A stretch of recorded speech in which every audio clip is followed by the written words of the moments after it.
देवता जीत अवश्य गए थे, किंतु एक बार दैत्यों को भी विजय मिले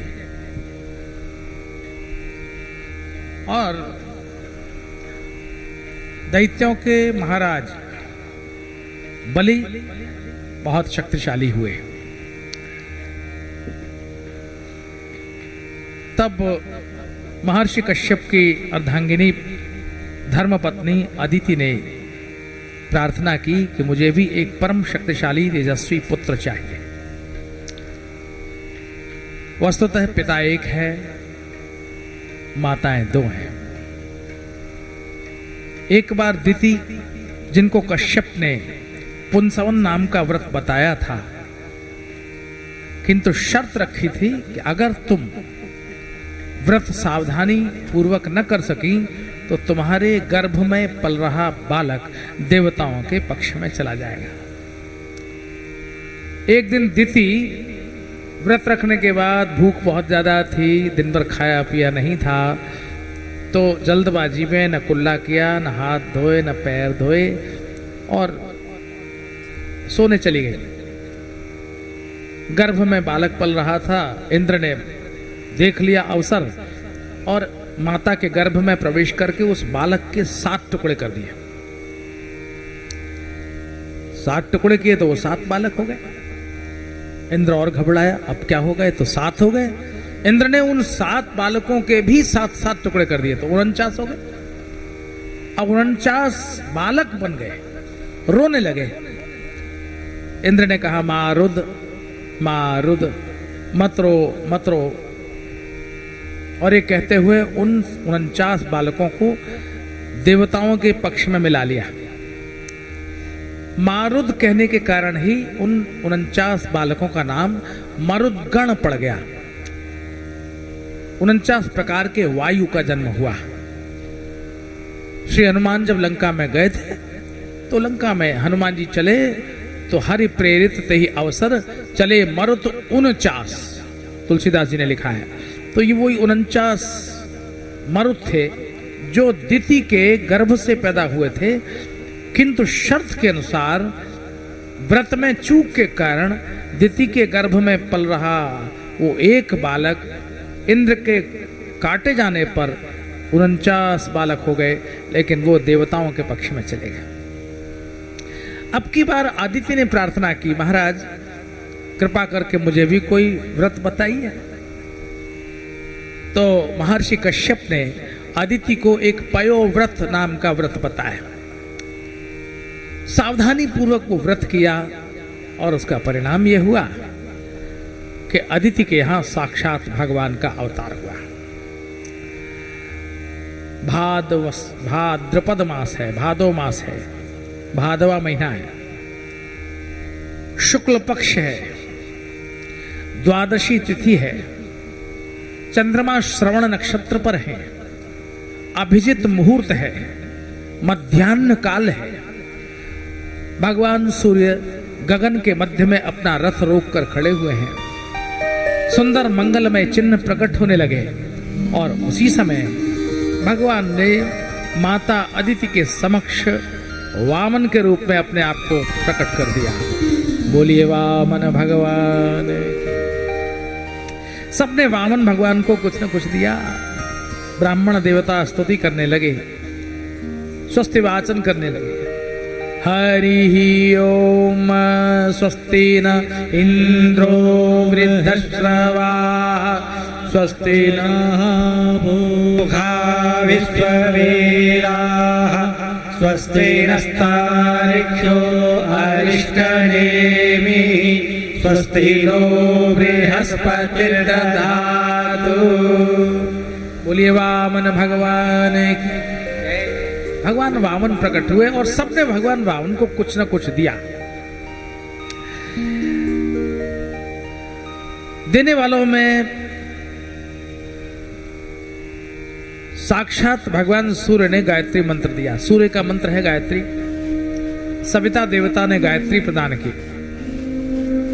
बृहस्पति ने यज्ञोपवीत, कश्यप ने मेखला, पृथ्वी ने काला मृगचर्म, चंद्रमा ने दंड, अदिति ने कौपीन, आकाश के देवता ने छत्र, ब्रह्मा ने कमंडलों, सप्तर्षियों ने कुशा, सरस्वती ने रुद्राक्ष की माला और कुबेर ने, देवताओं के खजांची हैं कुबेर, उन्होंने भगवान वामन को अक्षय पात्र दिया जिसमें कभी कोई चीज कम नहीं होती थी। और उस अक्षय पात्र में भिक्षा दी भगवती जगदम्बा ने। भवति भिक्षाम मे देहि, भगवान ने भिक्षा मांगी। इस तरह भगवान वामन का प्राकट्य हुआ और सबने भगवान वामन का दर्शन करके अपने आप को कृतकृत्य माना। भृगुकच्छ क्षेत्र में महाराज बलि एक बहुत विराट यज्ञ कर रहे थे। शुक्राचार्य जी की सन्निधि में भगवान धीरे धीरे चलते हुए सीधे उस यज्ञ मंडप के सन्निकट जा पहुंचे। द्वार पर भगवान पहुंचे हैं। ऋषियों की दृष्टि उठी। परम ओजस्वी, कोटि कोटि सूर्य की प्रभा के समान प्रकाश लिए हुए भगवान जब वहां खड़े हुए तो सबकी आंखें चौंधी आ गई। ऋषियों के हाथ उठे के रह गए, मुंह खुले के खुले रह गए, ऋचाएं कहना बंद हो गया। महाराज बलि ने कहा कि आप अचानक यज्ञ में आपने विक्षेप क्यों किया, रोक क्यों दिया? महाराज, ऐसा लगता है जैसे जिन भगवान का हम यहाँ आह्वान कर रहे हैं वो भगवान हमारी यज्ञशाला के द्वार पर आ खड़े हुए हैं। महाराज बलि अपने आसन से उठे, द्वार पर जा पहुंचे। अद्भुत तेज, अपूर्व सौंदर्य, बटुक वेश में भगवान को देखकर ठगे से खड़े रह गए। महाराज बलि हाथ जोड़कर विनम्र भाव से भगवान का स्वागत करने लगे। देव सुस्वागतम, आपका स्वागत है। स्वागतम स्वागतम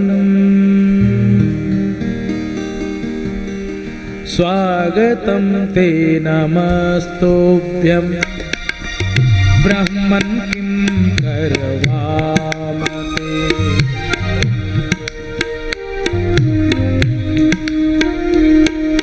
ब्रह्मर्षीणां तपः साक्षात् मन्ये त्वार्य वपुर्धरम्।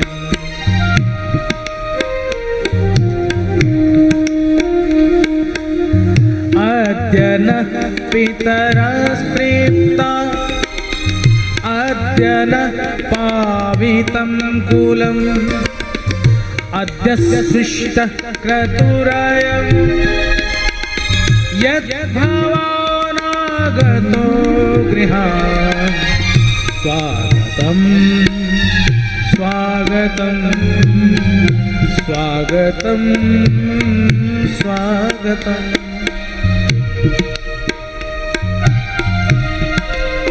आपका स्वागत है।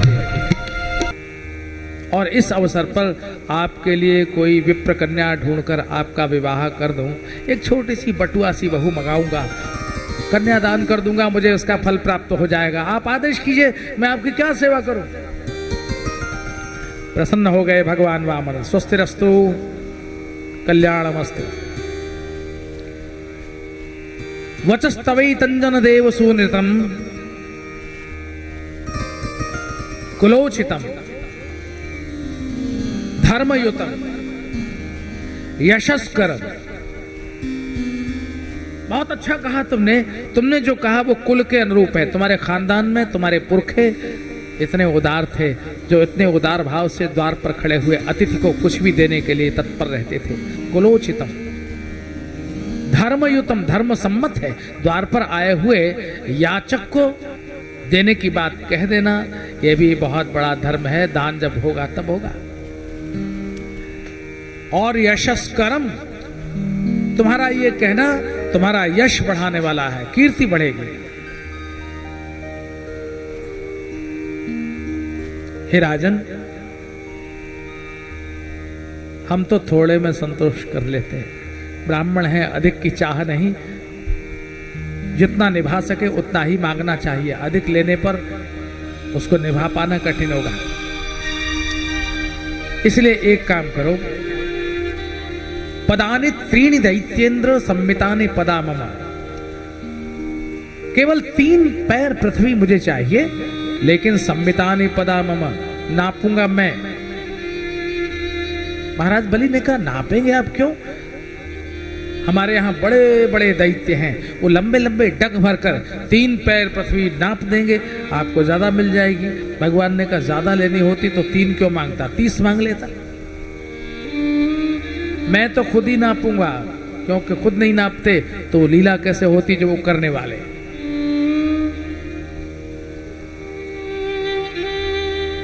महाराज बातें तो आपकी बड़े बूढ़े जैसी हैं, लेकिन आपकी बुद्धि बिल्कुल बच्चों जैसी है।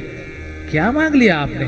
राजाधिराज जगत के सम्राट के समक्ष गुड़चने जैसी बात कह दी आपने। कुछ मांगिए मांगिए, मैं सब कुछ दे सकता हूं। भगवान ने मन में कहा बेटा ऐसा मांगूंगा न तुझे भिखमंगा बना दिया तो मेरा नाम नहीं।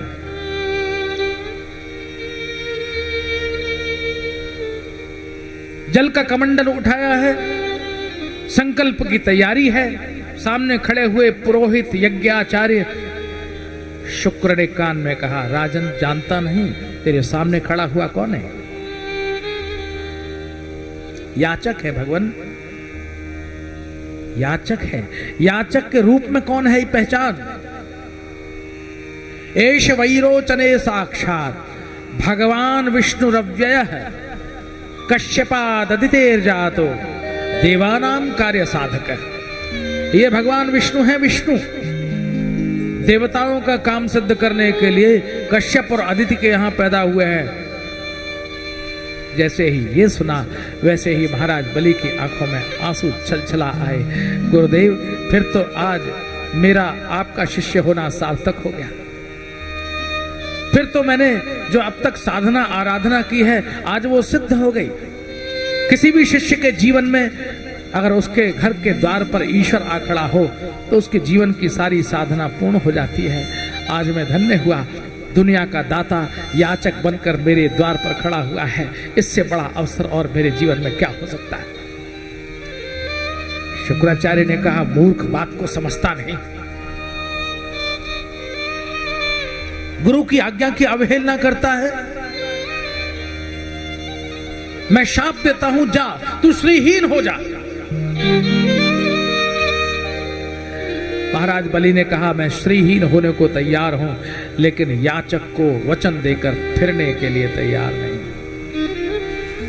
ये मेरे वंश की परंपरा है। अभी आपने कहा कुलोचितम धर्मयुतम यशस्करम, वो सब तो निभा रहा हूं। इस बात से मुझे मना मत कीजिएगा। कमंडल उठाया है भगवान ने, जल निकालना चाहते हैं टोटी से। शुक्राचार्य को बड़ी व्याकुलता हो गई। गुरु तो गुरु होता है, शिष्य का पतन कभी देख नहीं सकता, लेकिन दृष्टि में फर्क है। शिष्य का पतन आध्यात्मिक दृष्टि से हो या भौतिक दृष्टि से हो, गुरु का कर्तव्य क्या है? यदि आध्यात्मिक दृष्टि से शिष्य गिरता हो तो गुरु को चाहिए कि वो शिष्य को संभाल ले, लेकिन भौतिक दृष्टि से भले ही कितना भी गिर जाता हो शिष्य, गुरु उसमें कभी भी भौतिक साधनों का आधार लेकर शिष्य की उन्नति को नहीं देखता। उसके जीवन में साधना कितनी है, उसका भजन कितना है, उसका साधन कितना है, इस पर गुरु हमेशा नियंत्रण रखता है। भजन मत छोड़ना, साधन छूट भी जाए तो क्या। संसार के सारे साधन छूटने कोई बात नहीं, संसार छूटता हो कोई बात नहीं, संबंध टूटते हो कोई बात नहीं, लेकिन भजन मत छोड़ना। लेकिन शुक्र की दृष्टि थोड़ी सी दूसरी हो गई, और यही कारण था कि शुक्राचार्य एक कीट बनकर कमंडल की टोटी में जा विराजे। न जल गिरेगा, न संकल्प होगा, न संकल्प होगा, न मेरे शिष्य का पतन होगा। भगवान जान गए। कुशासन में से एक कुशा निकाली और जो ही टोटी में कुरेदा वैसे ही शुक्राचार्य की एक आंख फूटी, बिलबिलाते हुए बाहर आ गए। मानो कहा होगा भाड़ में जाए चेला और भाड़ में जाए यज्ञ। इसके झंझट में पड़कर मेरी एक आंख और गई। भगवान ने कहा शुक्राचार्य, भक्त और भगवंत के बीच में जो बाधक होता है वो भले ही गुरु ही क्यों न हो, उसकी यही गति होती है। मैंने तुम्हें अपने जैसा बना दिया। क्या सुंदर बात है। भगवान ने कहा मैंने तुम्हें अपने जैसा बना दिया। क्यों? तुम भगवान और भक्त के बीच में दो आंख से देखते हो और मैं सबको एक आंख से देखता हूं। मैं समदर्शी हूं। समदर्शी है। भक्त लोग भगवान को यही तो कहते हैं, समदर्शी है नाम तिहारो। समदर्शी है नाम तिहारो।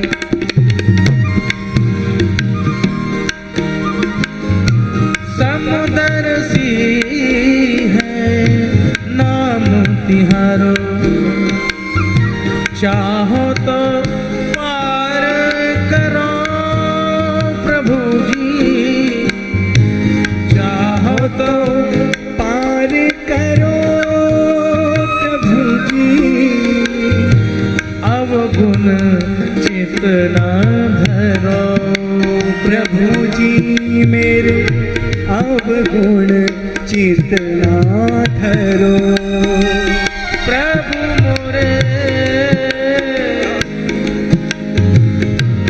अवगुण चेतना धरो।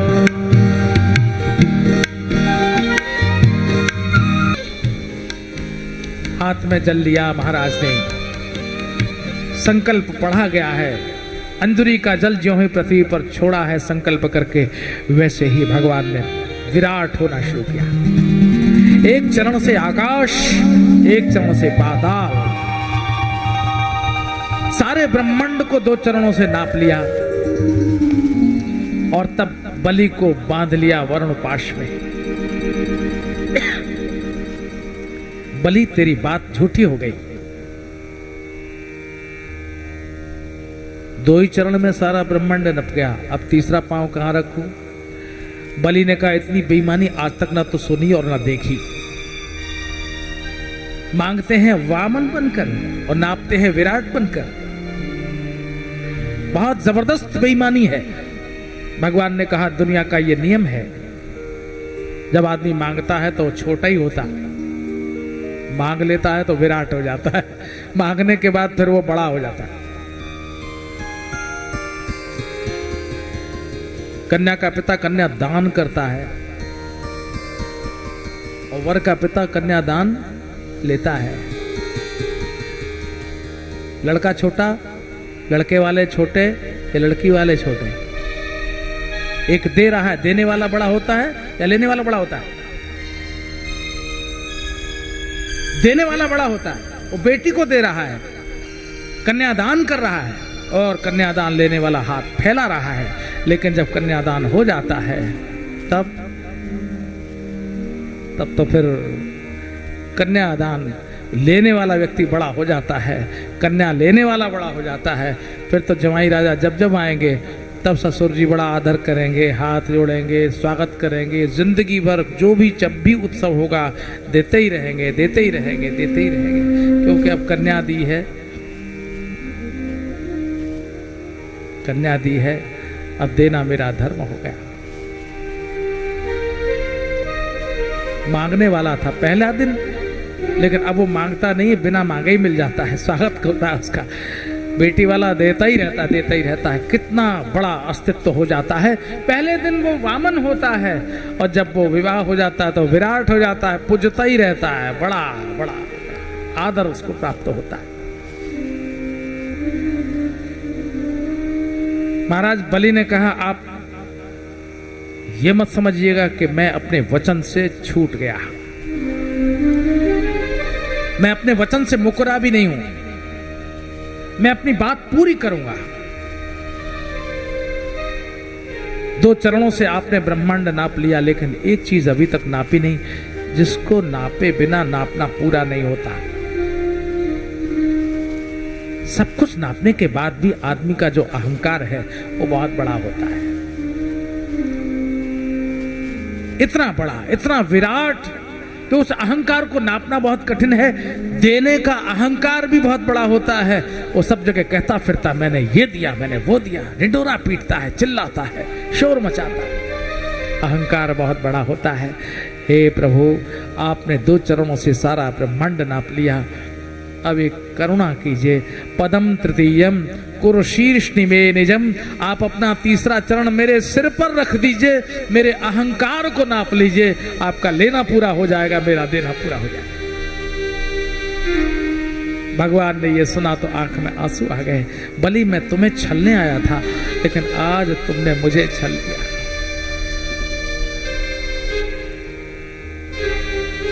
मैं तुम्हें देता हूं सुतल लोक का राज्य,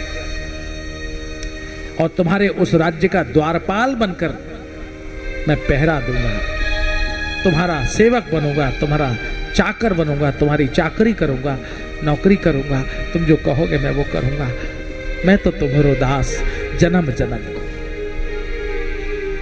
ईश्वर विराट है, भक्त के लिए वामन बनता है, वामन से फिर विराट होता है, और विराट से फिर इतना छोटा हो जाता है कि अपने भक्त की चाकरी तक करने को तैयार होता है।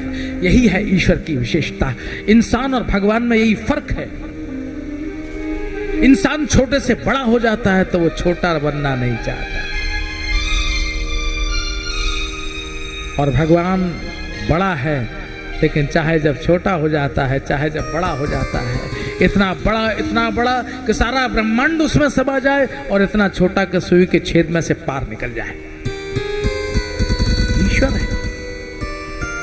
इस तरह भगवान वामन ने महाराज बलि के राज्य का द्वारपाल होना स्वीकार किया।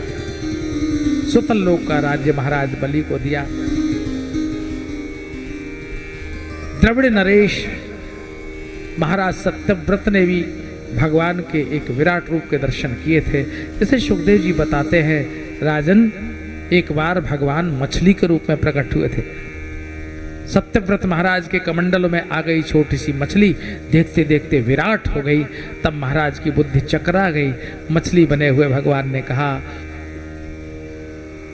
प्रलय काल आएगा, उस समय मैं इसी रूप में तुम्हें दर्शन दूंगा, और तब तुम एक नौका में सारी अन्न सामग्री, सारे बीज, धन धान्य के साधन नौका में रखकर बैठना। उस समय मैं तुम्हें उपदेश दूंगा। और तब भगवान ने मछली के रूप में, मत्स्य के रूप में जो उपदेश दिया, वो मत्स्य पुराण के रूप में आज प्रसिद्ध है। इस तरह से ये 8वें स्कंद का विराम करते हैं श्री सुखदेव जी, और 9वें स्कंद का प्रारंभ करते हैं। 9वें स्कंद में सूर्यवंशी राजाओं का वर्णन। पहले सूर्यवंशी राजा हैं, उसके बाद चंद्रवंशी राजाओं की चर्चा है। पहले कह चुके हैं मनुओं की चर्चा, 14 मनुओं की। उनमें एक हुए वैवस्वत मनु। वैवस्वत मनु के श्रद्धा नाम की पत्नी से एक बेटी हुई जिसका नाम था इला, लेकिन इच्छा किए जाने पर उसी इला नाम की बेटी को पुरुष बना दिया, राजकुमार। और तब उसका दोबारा नामकरण हुआ सुद्युम्न। अजब गजब बात है, आज के जमाने में लिंग परिवर्तन होता है तो लोग कहते हैं बड़ा भारी चमत्कार हुआ। ये हजारों वर्ष पहले ये सब हुआ था। हमारे ऋषियों ने अपने मंत्र बल से सब कुछ प्राप्त किया हुआ था। गुरुदेव वशिष्ठ ने भगवान शंकर की आराधना करके उस कन्या को पुरुष बना दिया। लेकिन गजब हुआ, वो कन्या एक बार हिमालय में गई, जो पुरुष बनी हुई थी फिर से कन्या बन गई, और जिस घोड़े पर वो बैठा हुआ था वो घोड़ी बन गई। वहां रहते थे बुध नाम के एक ऋषि, बड़ी रोचक कथा है। बुध नाम के ऋषि रहते थे। चंद्रमा का बेटा बुध तपस्या कर रहा था। उसने इसको देखा तो विवाह का प्रस्ताव किया, विवाह कर लिया। और तब विवाह के पश्चात एक बेटा हुआ जिसका नाम पड़ा पुरुरवा। इस पुरुरवा के वंश में ही आगे चलकर भगवान श्री कृष्ण का अवतार हुआ। यही चंद्रवंश है, क्योंकि बुध चंद्रमा के पुत्र हैं और बुध से पुरुरवा हुआ। इस तरह ये सूर्यवंशी राजाओं का वर्णन और आगे चलकर यही चंद्रवंश में परिवर्तित हो गया। महाराज मनु के शर्याति नाम के राजा हुए, जिनकी सुकन्या ने अपराध किया महर्षि च्यवन का, और महर्षि च्यवन ने एक पौष्टिक औषधि बनाई जिसके खाने से बूढ़ा जवान हो जाता था। जानते हैं उसका नाम क्या था? च्यवनप्राश। आज भी लोग खा रहे हैं। खाए जाओ खाए जाओ, बूढ़े होके मरे जाओ। जवान कोई दिखता ही नहीं, खाए जा रहे हैं, कंपनियां बेच बेच के एक्सपोर्ट कर रही हैं च्यवनप्राश। ये च्यवन ऋषि की महिमा है। उस काल में वो घटक होते थे, बूढ़ा जवान हो जाता था, आज नहीं होता। होगा कैसे? संयम नहीं, नियम नहीं, साधन नहीं, तपस्या नहीं।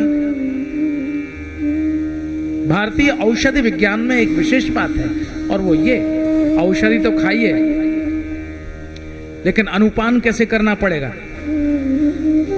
और फिर उसमें परहेज क्या करना पड़ेगा। बिना ये किए औषधि असर नहीं करेगी। लिहाजा एक तरफ तो च्यवनप्राश खाए जा रहे हैं, और दूसरी तरफ रात को 1-1 बजे तक टीवी सीरियल देख रहे हैं, और सुबह देर देर तक सो के उठ रहे हैं। तो शारीरिक श्रम समाप्त हो गया। मरे जाओ च्यवनप्राश खाए जाओ, कुछ नहीं होगा। ऐसे च्यवन ऋषि, शरियाती की कथा है, महर्षि अम्बरीश की कथा है, राजर्षि अम्बरीश की कथा है, जो परम भक्त थे और दुर्वासा के कोप के भाजन बने, लेकिन उनका दुर्वासा कुछ नहीं बिगाड़ सके। इस प्रसंग में भगवान ने एक बड़ी महत्वपूर्ण बात कही है।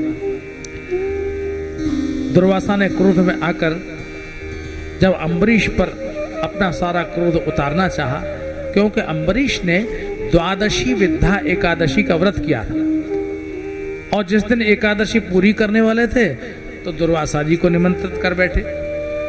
दुर्वासा जी स्नान करने चले गए और मुहूर्त हो गया पारण करने का। पंडितों ने कहा आप पानी पी लीजिए, पानी अन्न है भी और नहीं भी है। अम्बरीश जी ने पानी पी लिया। पानी पी लिया, दुर्वासा को मालूम पड़ा, जटा में से एक लट खींची और कृत्या नाम की राक्षसी प्रकट कर दी। लेकिन जो भगवान की भक्ति करते हैं उनकी रक्षा में भगवान हमेशा तैयार रहते हैं। भगवान के सुदर्शन चक्र ने तत्काल उस कृत्या को भस्म कर दिया और दुर्वासा जी के पीछे लग लिए। अब दुर्वासा जी भागे, कभी नाव गाड़ी पर, कभी गाड़ी नाव पर, और अभी उल्टी हो गई बात। तो तीनों लोकों में गए, किसी ने उनको बैठने तक को नहीं कहा। भगवान के पास पहुंचे, भगवान पाहिमाम रक्षमाम, ये आपके सुदर्शन चक्र मुझे मार देंगे। भगवान ने कहा मारना होता तो कब का मार देते, ये तुम्हें डरा रहे हैं, लेकिन मैं तुम्हें क्षमा नहीं कर सकता। जिन अम्बरीश का तुमने अपराध किया है, अम्बरीश ही क्षमा करेंगे। जब गए हैं दुर्वासा भगवान के धाम में, तो भगवान ने एक बड़ी सुंदर बात कही दुर्वासा से। दुर्वासा, तुम क्या समझते हो, मैं स्वतंत्र हूं क्या? मैं स्वतंत्र नहीं हूं, मैं परतंत्र हूं। अहम भक्त पराधीनो, अहम भक्त पराधीनो, यस्वतंत्र इव द्विज।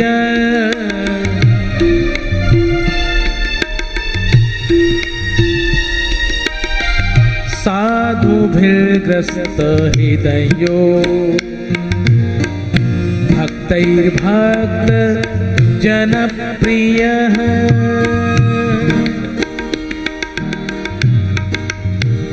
मैं भक्तों के अधीन हूं, भक्तों के अधीन।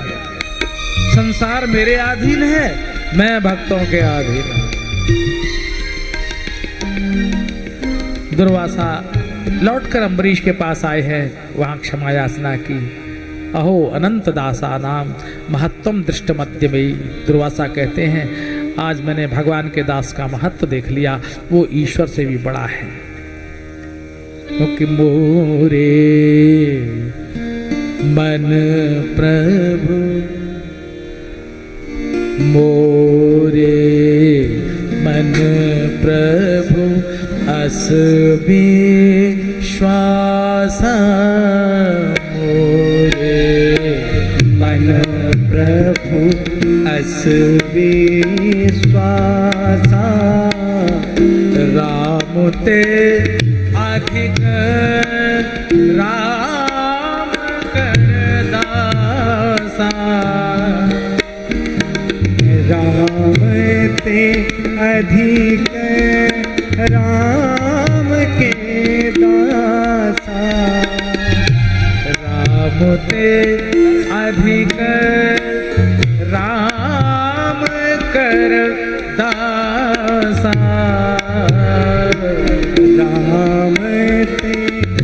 के राम कर दासा, अस विश्वासा,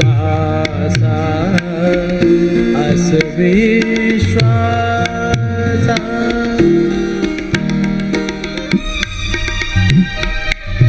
विश्वास है मुझे, राम से भी अधिक राम के दास हैं, उनका महत्व भगवान से भी बड़ा है। महाराज यमुनाश्व की कथा, बेटा नहीं था, यज्ञ किया, पुत्रेष्ट यज्ञ किया, गर्मी बहुत पड़ रही थी, घड़े में जल को अभिमंत्रित करके रखा गया था। महाराज यमुनाश्व वहीं यज्ञशाला में रात को सोते थे, प्यास लगी बहुत, और नींद में वो घड़े का जल जिसको पीने पर महाराज की महारानियां गर्भवती होती, महाराज पी गए। तो किसी के लिए और के लिए था, और दूसरा पी ले तो क्या होता है, गड़बड़ है। पंडितों ने अगर कहीं कलश रखा हुआ है, घट रखा हुआ है, तो उसमें छेड़छाड़ नहीं करनी चाहिए। लोग आते हैं, यहाँ से उठा कर वहाँ रख दिया, वहाँ से उठा कर रख दिया, ऐसा नहीं होता। वहाँ जहाँ देवता का स्थापन हो गया वहाँ हो गया, वो चीज़ हटता नहीं है, हटती नहीं है। ये व्यासपीठ जो लगी हुई है ये भी हटती नहीं है 7 दिन तक, जहाँ हो गई वहाँ रख गई, वहाँ रख गई। इसी तरह श्रोताओं में भी ये नियम है, जहाँ बैठकर पहले दिन कथा सुनी, 7 दिन वहीं बैठ के कथा। अपना अपना आसन साथ में लाओ, आसन पर बैठ के कथा सुनो, और जब जाओ तो आसन उठा के चलते बनो। इसका बड़ा प्रभाव है। आप देखें, जिस आसन पर बैठकर आप अपने घर में पूजा पाठ भगवत सेवा करते हैं, उस आसन में आपकी साधना के परमाणु का प्रवेश हो जाएगा, वो चार्ज हो जाएगा। जब आप सेल चार्ज करते हैं ना, सेल फोन चार्ज करते हैं ना, चार्ज होता है, जितनी तो बात नहीं हो पाएगी। इसी तरह ईश्वर से बात करने के लिए आपका आसन चार्ज होना चाहिए। और चार्ज किससे होगा? भजन से चार्ज होगा, भक्ति से चार्ज होगा। समझ गए ना? तो महाराज युवराश्व ने क्या किया कि रात में प्यास लगने पर वहीं जल से भरा हुआ वो घड़े का पूरा समूचा घड़ा उठा लिया और पी गए। तो महारानियां पीती तो गर्भवती होती, अब महाराज ने पी लिया तो गर्भवता हो गए, होना ही था। और पहली बार ऐसी घटना घटी, किसी पुरुष के पेट को फाड़कर एक बालक का जन्म हुआ। अब रोने लगा। कोई माता होती तो उसको पोषण करती, अब पुरुष के पेट से बच्चा बालक का जन्म हुआ है, तो अब कैसी इसकी भूख शांत हो? रोने लगा। लोगों ने कहा किसका पिएगा, किसका पिएगा? तब वहां इंद्र प्रकट हो गए और उनकी तर्जनी उंगली ये वाली, उनकी उंगली से अमृत टपकता था। तो इंद्र ने अपनी वो तर्जनी उंगली उस बालक के मुख में यह कहते हुए डाल दी, माम धाता, माने मेरा पिएगा, मेरा पिएगा। इसीलिए उस बालक का नाम पड़ गया मानधाता। महाराज मानधाता के जन्म की ये कथा। मानधाता की एक नहीं, दो नहीं, पूरी 50 कन्याएं हुई आगे चलकर। आज के जमाने में हो जाए तो बस राधे ही राधे। सवाल ये नहीं है कि खर्चा बहुत, तो सवाल ये नहीं है। सवाल ये है कि लड़की बेटी अपने घर की अच्छे घर में जाए। जो सुख उसे हमारे यहाँ मिला है, वो सुख उसे ससुराल में जाके भी मिले, इस बात की चिंता हर लड़की के बाप को होती। लेकिन उस समस्या का समाधान एक ऋषि ने कर दिया। सौभरी नाम के ऋषि थे, यमुना जी में स्नान कर रहे थे, मछलियों को आपस में विहार करते देखा तो मन में उचंग उठ गई, मैं भी शादी कर लूं। हर द्वार पर जाना पड़ता है, भिक्षाम देही कहना पड़ता है, नारायण हरि कहना पड़ता है, तब भिक्षा मिलती है। घरवाली आ जाएगी, गर्मा गर्म बनाएगी, भोजन प्रसाद पाऊंगा और चैन से भजन करूंगा। दूर के ढोल सुहावने लगते हैं, पास में जाओ तो मालूम पड़ता है अच्छों की नानी मर जाती शादी करने के बाद। जिन्होंने कर ली है वो बेचारे भुक्तभोगी, नाक कट गई सो कट गई। अब वो कहो कि भगवान का दर्शन हो रहा है। एक आदमी की नाक कट गई, नाक कट गई भाई, बोले तू कहे भगवान का दर्शन हो रहा है? अरे नाक काटने से भगवान का दर्शन होता है? बोले हाँ। जो मिले उसको कहे भगवान का दर्शन हो रहा है तो वो भी अपनी नाक कटा ले। सारा शहर नकटा हो गया। राजा को मालूम पड़ा, राजा ने बुलाया, क्यों भाई क्या बात है? बोले महाराज नाक कटवाने से भगवान का दर्शन होता है। राजा को बहुत गुस्सा आया, नालायको, तुमने मुझे भगवान का दर्शन करने से पहले ही दर्शन कर लिया, पहले मैं कटवाऊंगा। तो राजा ने भी अपनी आंख कटवा दी। राजा ने कहा ये तो दर्शन नहीं हो रहा है। बोले महाराज अब तो कट गई है, सो कट गई है, आप भी कहो भगवान का दर्शन हो रहा है। तो भैया कट गई है सो कट गई है, फंस गए सो फंस गए। 7 फेरे के चक्कर में ऐसे फंसे कि जिंदगी भर चक्कर ही लगाते रहो, फिर उसके आगे और कोई उपाय दिखता नहीं है। ये सौभरी जी फंसे इस जाल में, लेकिन कौन शादी करे इनसे, कौन बाप अपनी बेटी देगा। सौभरी जी पहुंचे मानधाता के पास, तुम्हारे पास 50 कन्या है, एक बेटी मुझे दे दो। जिनके यहाँ चीजें ज्यादा होती हैं उसके यहाँ उनके प्रति लापरवाही होती देखी गई है। सौभरी जी ने कहा 50 कन्याएं रखी हुई, एक हमें दे दो, तुम्हारा क्या घट जाएगा। महाराज ने कहा बूढ़े बाबा को शादी का शौक चल रहा है। महाराज ऐसा है कि मेरी जो बेटी आपके गले में जयमाल डाल दे आप उससे विवाह कर लीजिए। सौभरी जी समझ गए कि राजा बहाने बना रहा है, बोला मुझे श्वेत केश वाले वृद्ध महाशय को कौन अपना पति चुनेगी। लौट के आए, तपोबल से सौभरी जी ने अपने आप को बहुत सुंदर बना लिया। और दोबारा जब गए तो आई आफत, क्यों? क्योंकि एक की बात थी, 50 ने जयमाल डाल दी। अब लगी फौज पीछे। किसी ने कहा महाराज ये क्या? बोले सब क्या, एक लेने गए 50 आ गई, मैं क्या करूं। अब घर पर आए तो कहना शुरू कर दिया, मुझे पाटोला की साड़ी चाहिए, मुझे बनारसी सिल्क चाहिए, मुझे ये चाहिए, मुझे वो गहना चाहिए, मुझे ये चाहिए, मुझे घूमने जाना है। सौभरी जी ने कहा हे भगवान, मैं तो समझा था गरम गरम भोजन बनेगा, ठाकुर जी को भोग लगेगा और तब चैन से भजन करूंगा, और ये क्या आफत आ गई। बोले आफत आ गई? ये कोई आफत है? अब भोगो, क्यों करी शादी? शादी करी तो अब आनंद लो। सौभरी जी को बहुत जल्दी वैराग्य हो जाता है। सौभरी जैसे व्यक्ति को हो जाएगा। भगवान ने शादी क्यों बनाई? एक ने पूछा किसी महात्मा से कि भगवान ने शादी क्यों बनाई, तो महात्मा बोले वैराग्य के लिए। ये क्या उत्तर हुआ? बोले यही उत्तर हुआ, बिना शादी किए वैराग्य आता नहीं है जीवन में। शादी करता है तभी वैराग्य आता है। और घरवाली को रोज धमकी देता है, मैं बाबा जी हो जाऊंगा, मैं निकल जाऊंगा, तुमने बहुत परेशान किया है, बहुत सताया, मैं चला जाऊँ। बोले ये वैराग्य लेना हो तो शादी करो, शादी करने के बाद ही वैराग्य होगा, उससे पहले नहीं हो सकता वैराग्य। सौभरी जी को हुआ और तब भजन करने वन में चले गए। ऐसे महाराज मानधाता सौभरी जी की कथा, हरिश्चंद्र सत्यवादी, महाराज सगर, महाराज भगीरथ जो गंगा को धरती पर लाए अपने 60,000 पितरों का उद्धार करने के लिए, महाराज खटवांग जिन्होंने एक मुहूर्त में ही भगवान में ध्यान लगाया, शरीर को छोड़ दिया, महाराज रघु, महाराज अज और महाराज अज के महाराज दशरथ हुए जिनको कोई संतान नहीं थी। यह है सूर्यवंश। सरयू के तट पर बसी हुई मनोहर अयोध्या, जहां का सुगंधमय समीर बहता है तो मन पावन हो जाता है, भगवत भक्ति जागृत हो जाती है। गुंजार करते हुए भ्रमरों को सुनिए तो लगता है कि ये गीत गुनगुना रहे हैं भगवान का।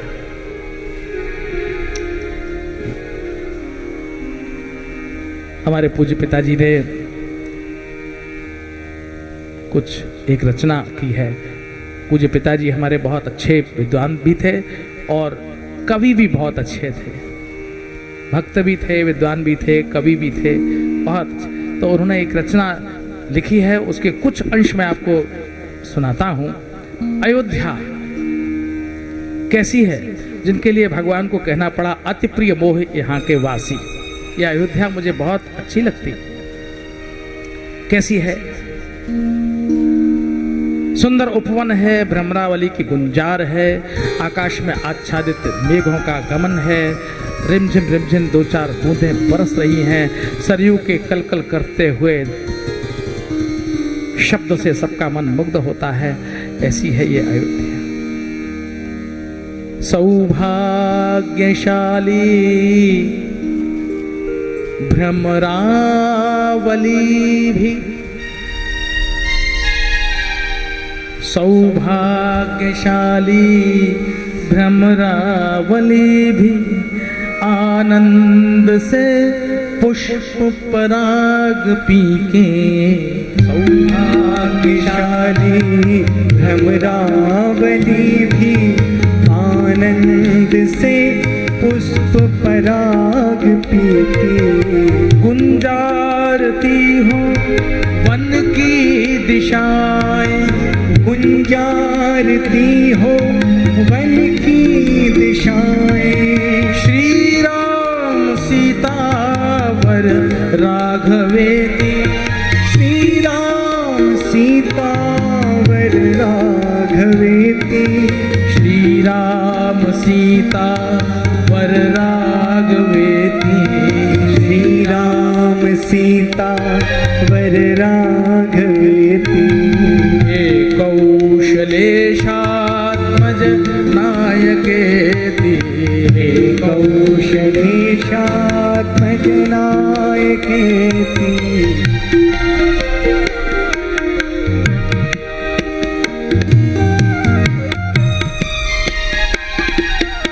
आकाश में मेघ समूह आवे, आकाश में मेघ समूह आवे, श्याम प्रभा से मन को चुराते, श्याम प्रभा से मन को चुराते। गंभीर प्यारी ध्वनि बोलते हो, गंभीर प्यारी ध्वनि बोलते हो। श्री राम सीता वर राघवेति, श्री राम सीता वर राघवेति, श्री राम सीता वर राघवेति, श्री राम सीता वर राघवेति। हे कौशलेशात्मज नायकेति, हे कौशलेशात्मज नायकेति।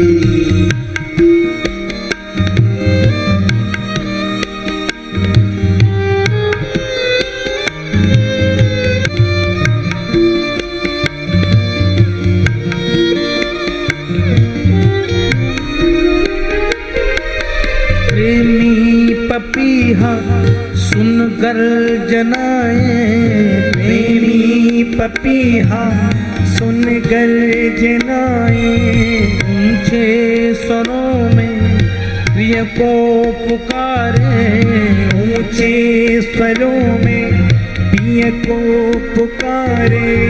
आओ खरारे रघुनाथ प्यारे, आओ खरारे रघुनाथ प्यारे। श्री राम सीता वर राघवेति, श्री राम सीता वर राघवेति, श्री राम सीता वर राघवेति, श्री राम सीता वर राघवेति। हे कौशलेशात्मज नायकेति, हे कौशलेशात्मज नायकेति।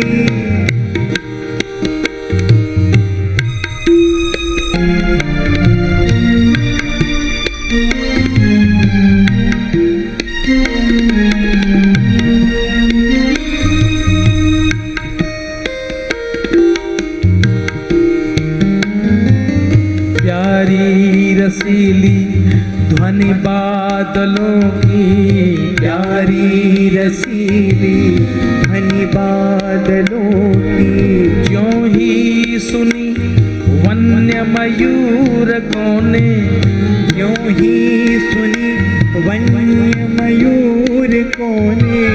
नाचे सभी गाकर नाम प्यारे, नाचे सभी गाकर नाम प्यारे।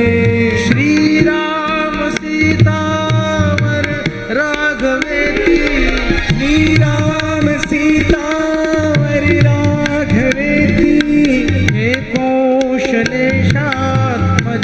नायकेति, हे कौशलेशात्मज नायकेति। श्री राम सीता वर राघवेति, श्री राम सीता वर राघवेति। हे कौशलेशा हे कौसलेशात्मजनायकेति हे कौशलेशात्मजनायकेति हे कौसलेशात्मजनायकेति हे कौशलेशात्मजनायकेति हे कौशलेशात्मजनायकेति। यह अयोध्या जहाँ कूजती हो कोकिल, गाता हो पपीहा, घुमड़ते हो मेघ, होती हो रिमझिम और गूंजता हो एक अद्भुत संगीत। और ऐसे ही समय में मधुमास आ गया। महाराज दशरथ ने अपने वंश का उत्तराधिकारी ढूंढने का विचार किया। वंश कैसे चले? गुरुदेव के पास गए, प्रार्थना की। गुरुजी ने कहा पुत्रेष्ठ यज्ञ करो, श्रृंगी ऋषि को बुलाओ, एक नहीं 4 होंगे। धरहु धीर होई हई सुत चारी। श्रृंगी ऋषि को बुलाया गया है, यज्ञ का अवसर हुआ है। भक्ति के साथ मुनि ने आहुतियां डाली, साक्षात अग्नि देवता प्रकट हो गए। यह हवि बांट देहु नृप जाई, ये ले जाओ, हवन का प्रसाद है, महारानियों को बांटना। जो कुछ वशिष्ठ ने विचारा है, सकल काज भा सिद्ध तुम्हारा। महाराज दशरथ ने तीनों महारानियों को खीर बांटी। समय बीता है, एह विद गर्भ सहित सब नारी। और मधुमास आया, अवध का वो शोभन काल आया, सबके आनंद का काल आया। नवमी तिथि मधुमास पुनीता, नवमी तिथि मधुमास पुनीता, नवमी तिथि मधुमास पुनीता, शुक्ल पक्ष अभिजित हरि प्रीता, शुक्ल पक्ष अभिजित हरि प्रीता, मध्य दिवस अति शीतल घामा, मध्य दिवस अति शीतल घामा, पावन काल लोक विश्रामा, पावन काल लोक विश्रामा, पावन काल लोक विश्रामा, पावन काल लोक विश्रामा। जोग लगन ग्रह बार तिथि सकल भय अनुकूल, जोग लगन ग्रह बार तिथि सकल भय अनुकूल, चर वचर हर्ष जुत राम जन्म सुख मूल, चर अरु चर हर्ष जुत राम जन्म सुख मूल, राम जन्म सुख मूल, राम जन्म सुख मूल, राम जन्म सुख मूल, राम जन्म सुख मूल। भय प्रगट कृपाला दीन दयाला कौशल्या हितकारी, हर्षित मनकारी मुनि मनहारी, अद्भुत रूप विचारी, लोचन अभिरामा तन घन श्यामा, निज आयुध भुज चारी, भूषण वनमाला नयन विशाला, शोभा सिंधु खलारी, कह दुई कर जोरी स्तुति तोरी, कही विधि करो अनंता, माया गुण ज्ञानातीत रमाना, वेद पुराण भन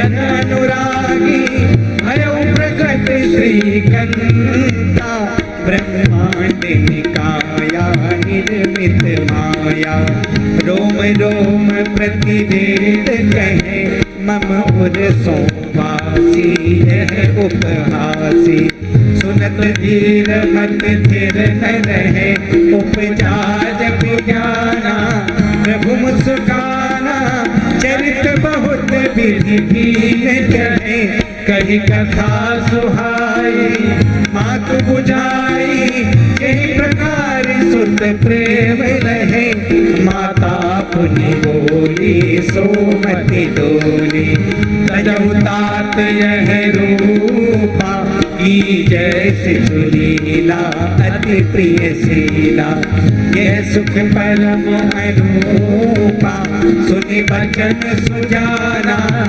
उदन ठाना मोई बालक सुर भूपा यह चरित जगावही हरिपद पावही तेरा परहि भव भूपा प्रगट कृपाला दीन दयाला कौशल्या हितकारी भय प्रगट कृपाला दीन दयाला विप्रतेन सुर संतहित लीन मनोज अवतार निज इच्छा निर्मित तनु माया गुण गोपाल सियावर रामचंद्र की जय। आनंद आनंद हो गया अवध में। चतुर्दिक महाराज के यहाँ चार चार लाल हुए हैं, ऐसी बात की खुशी चारों ओर फैल गई। हिल्लोर लेते हुए सरयू तट से टकराकर अपने आनंद को व्यक्त करती प्रतीत होती है। आकाश से बरसते रिमझिम मेघों ने भगवान के दर्शन की इच्छा मानो व्यक्त की हो। आकाश में रथ सहित 1 महीने तक खड़े रह गए भगवान सूर्य आज प्रभु दर्शन के लिए लालायित प्रतीत होते हैं। ऐसा आनंद ब्रज में आज तक अवध में नहीं हुआ था जैसा आज अवध का यह आनंद हुआ। बधाई दे रहे हैं, आनंद छाया हुआ है, दशरथ के लाल हुए, आनंद हुआ। ब्रह्म अवतार लेता है, रामावतार हुआ है और उसकी सार्थकता तब सिद्ध हुई जब राम ने अयोध्या के राजमहलों का ऐश्वर्य त्याग कर वन के पथ पर जाना स्वीकार किया। सकल मुनि के आश्रम ने जाए जाए सुख दीन। ऐश्वर्य में रहने वाला व्यक्ति अपने सुख की बात करता है, लेकिन भगवान उस ऐश्वर्य का परित्याग करके ऋषियों मुनियों के आश्रम जाकर उन्हें सुख प्रदान कर रहे हैं। ये राम का चरित्र है।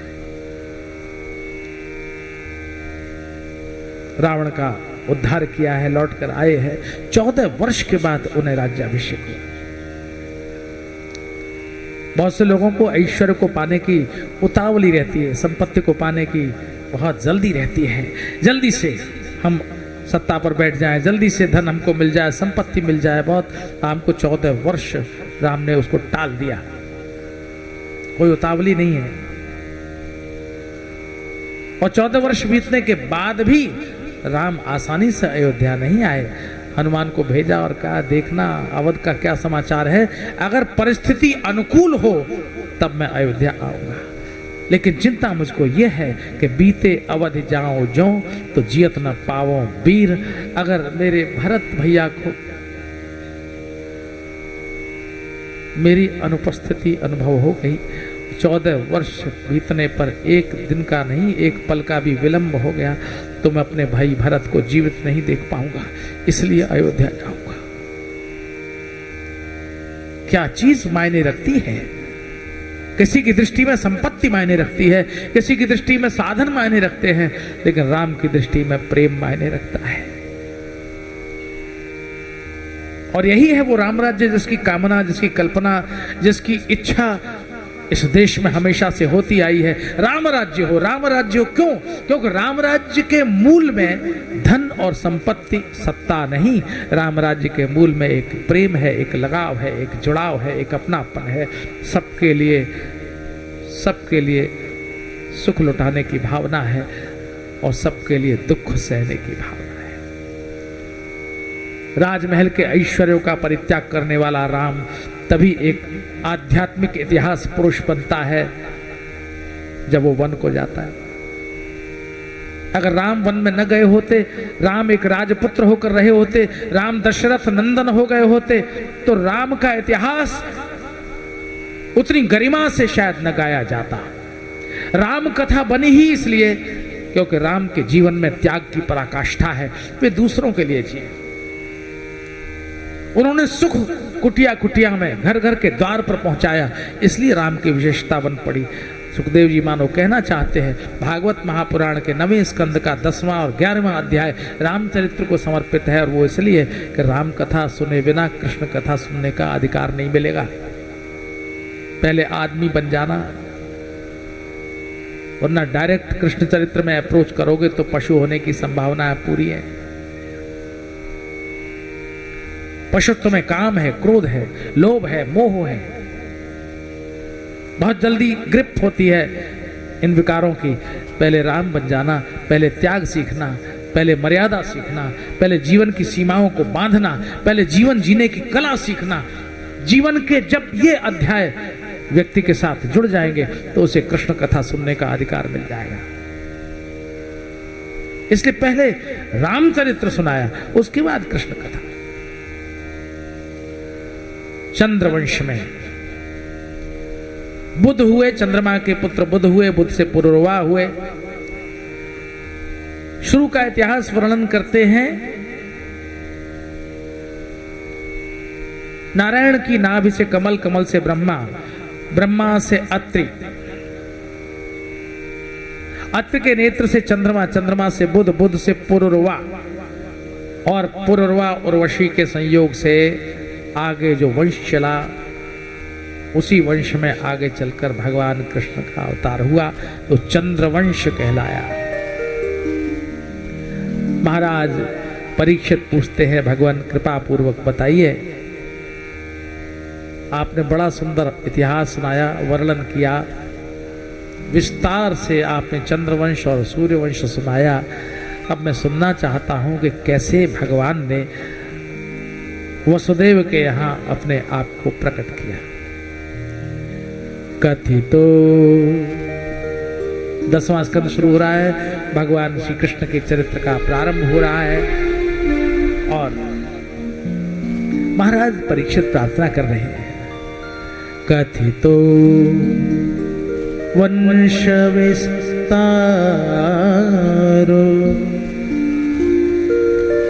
भवता सोम सूर्ययोः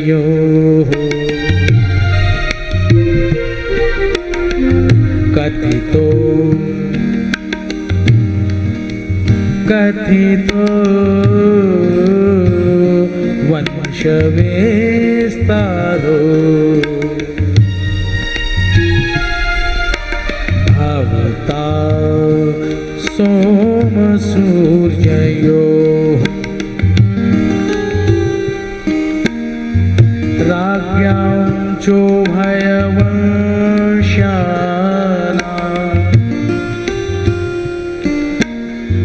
चरितं परमाद्भुतं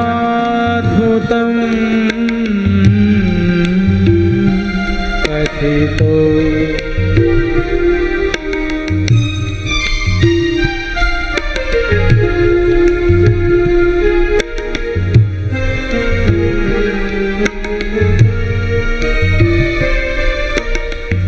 यदोश्च धर्मशीलस्य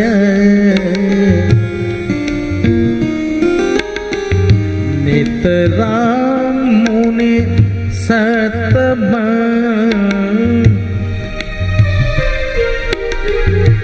यदोश्च धर्मशीलस्य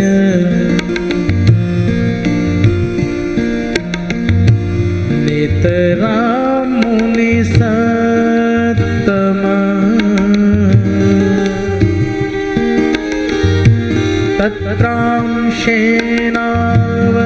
तत्रांशेनावतीर्णस्य विष्णोर्वीर्याणि संसराः कथितो कथितो कथितो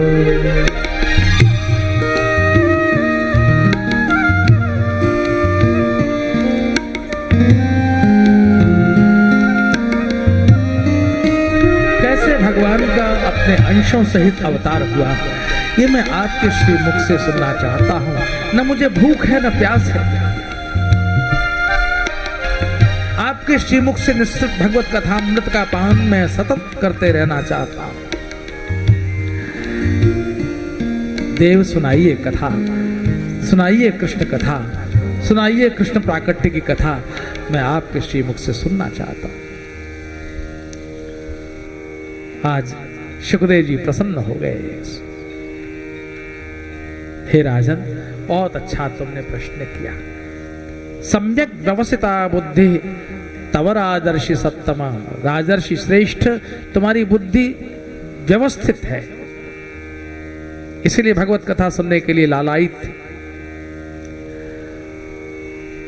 पृथ्वी पर अत्याचार बढ़ता है, धर्म का ह्रास होता है, तो व्याकुल हो पृथ्वी गौरूप धारण करके क्षीर सिंधु पर देवताओं के साथ जाकर पुकार करती है, तब आकाशवाणी होती है।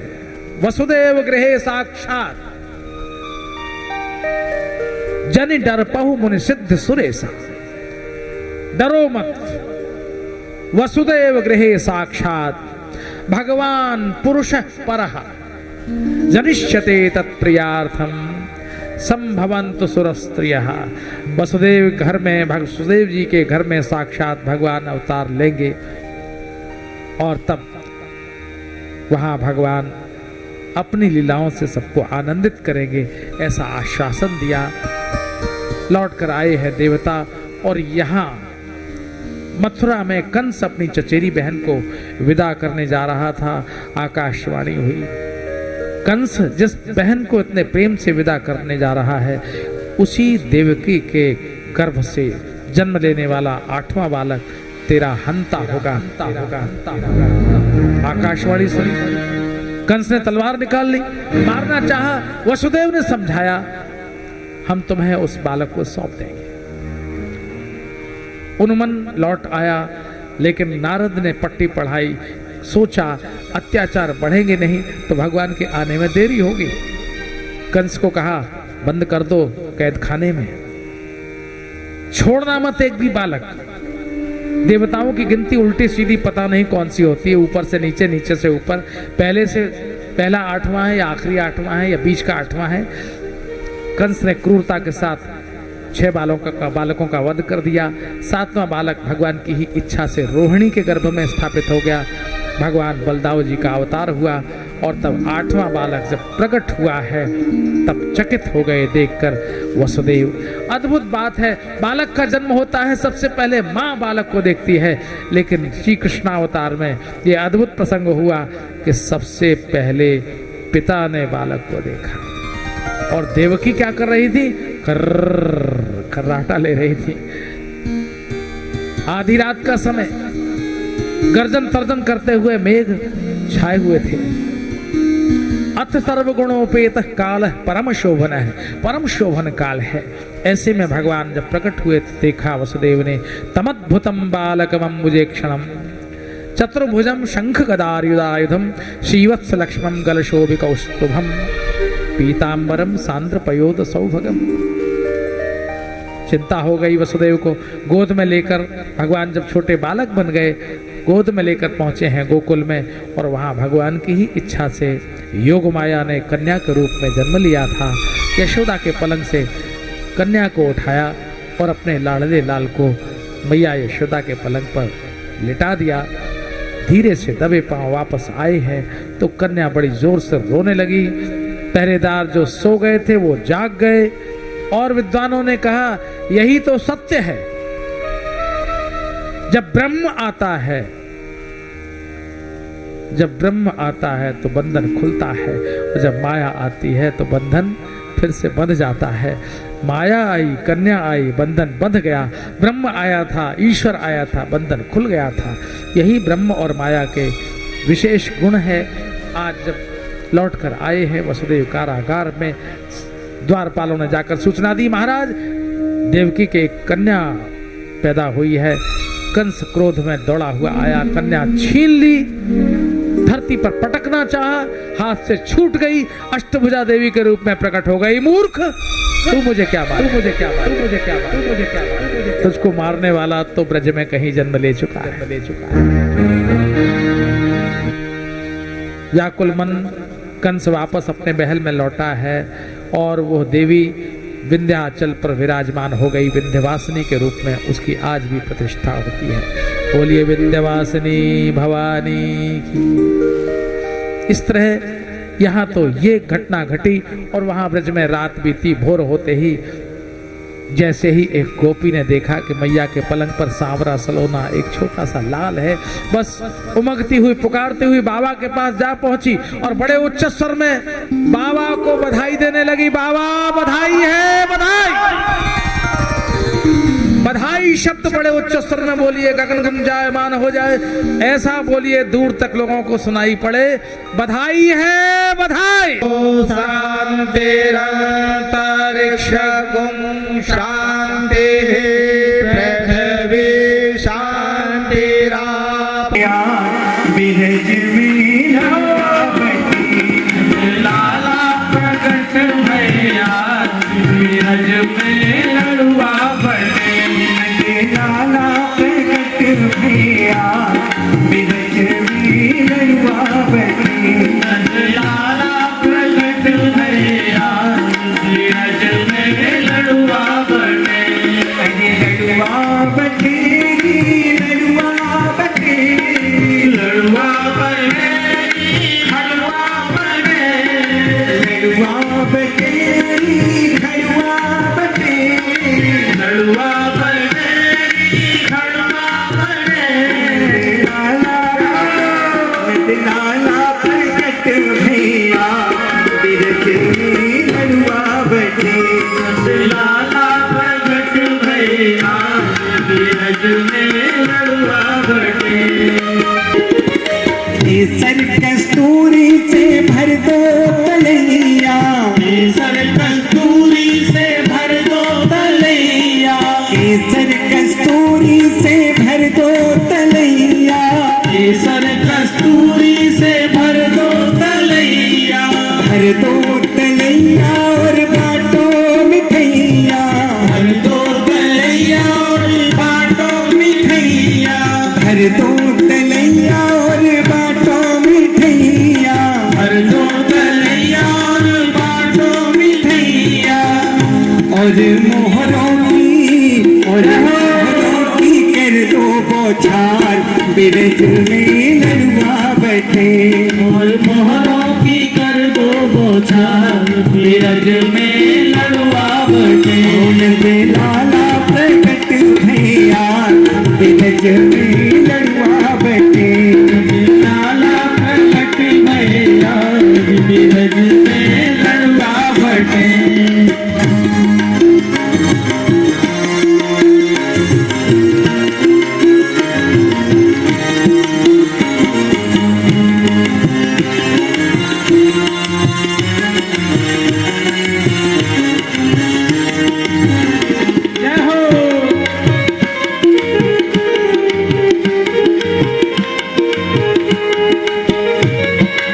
खीर बनाओ सोमन दूध की खीर बनाओ सोमन दूध की खीर बनाओ सोमन खीर बनाओ या मेरा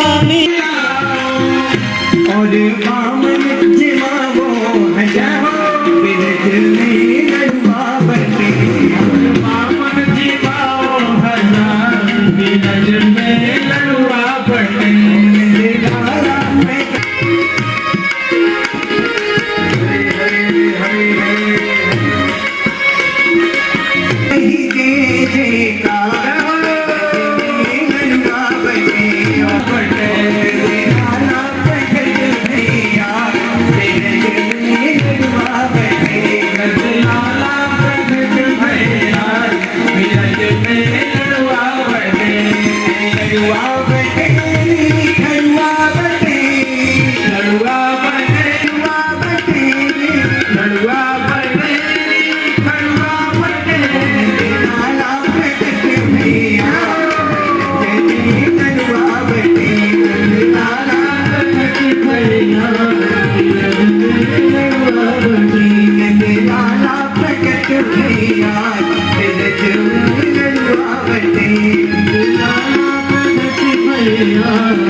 नंद के लाला की। हाँ लाला देखो जी आए हो मेरी गोद में, देख लो सबरे दर्शन कर लो, फिर पीछे दर्शन मिले न मिले का ठिकाना है। ये ठाकुर बहुत चंचल है, अब यहाँ सबको हंसावे का रोवे। संसार में जीव पैदा हुए तो रोवे और ठाकुर पैदा हुए तो हंसावे और हंसे।